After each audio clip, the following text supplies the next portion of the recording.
Sa sandaling magkaroon po ng lindol, importanteng manatiling kalmado at maghanap po ng ligtas na lugar na malilikasan. Balitang hatid ni Ian Cruz.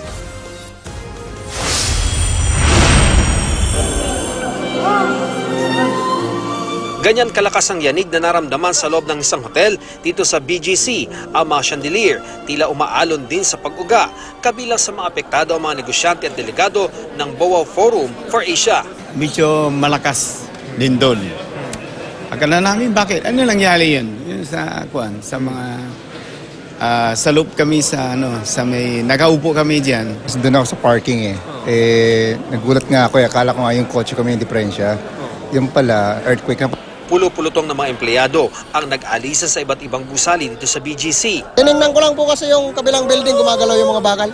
Mga sa 23rd floor po. 23rd? Oo, tapos... Ayun, malakas ba doon? lumakas ang lindol as in naramdam na nagsisway yung mga ilaw, mga upuan. Tapos ayun, shortly after pina-evacuate na kami. Matapos ang lindol, marami sa mga empleyado dito sa BGC ang bumaba sa kanilang mga gusali at sila ay naglakad patungo dito sa kanilang designated na evacuation area.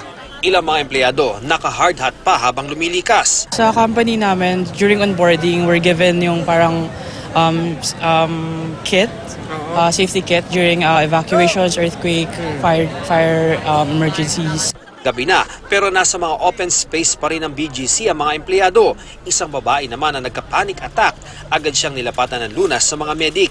Sa sobrang kaba niya, dahil siguro lumindol, yung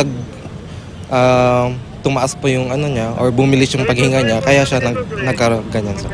Pasado alas 7 na ng gabi nang makita nating pinababalik na sa kanilang opisina ang mga empleyadong may pasok pang.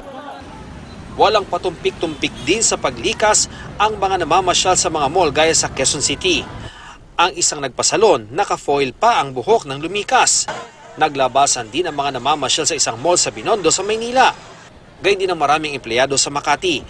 Sa di kalayuan, pinababa rin ang mga nasa Enterprise Center Tower. Ang Remedios Circle sa Malate, Maynila, na puno rin ng mga tao, kabilang ang ilang dayuhan. Pati sa opisina ng Department of Justice, naglabasan ang mga empleyado nang maramdaman ng lindol. Nagmamadaling makalabas ng gusali ang mga mamamahayag at kawani ng Malacanang. Sa GA Tower naman sa Mandaluyong, umigay ang mga wall cladding ng parehong Tower 1 at 2 ng GA Tower, agad ding pinalikas sa mga residente. Sa pagsusuri ng mga taga Bureau of Fire Protection, PNP at City Disaster Risk Reduction and Management Office, masasabi raw na structurally safe ang buong gusali.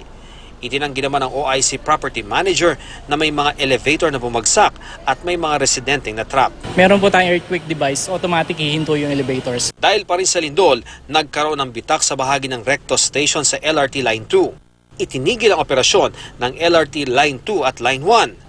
Kaya may mga pasaherong naipon sa Quezon Boulevard sa Maynila at nag-uunahan makasakay. Sinuspindi rin ang operasyon ng MRT kaya maraming mga pasahero ang nag-aabang ng mga bus. Haba na ng pila tapos hindi na nga sila nagpaakyat kasi sabi baka raw may i-inspectionin daw muna yung release, baka raw kasi mamaya baka raw may problema. Ian Cruz, GMA News.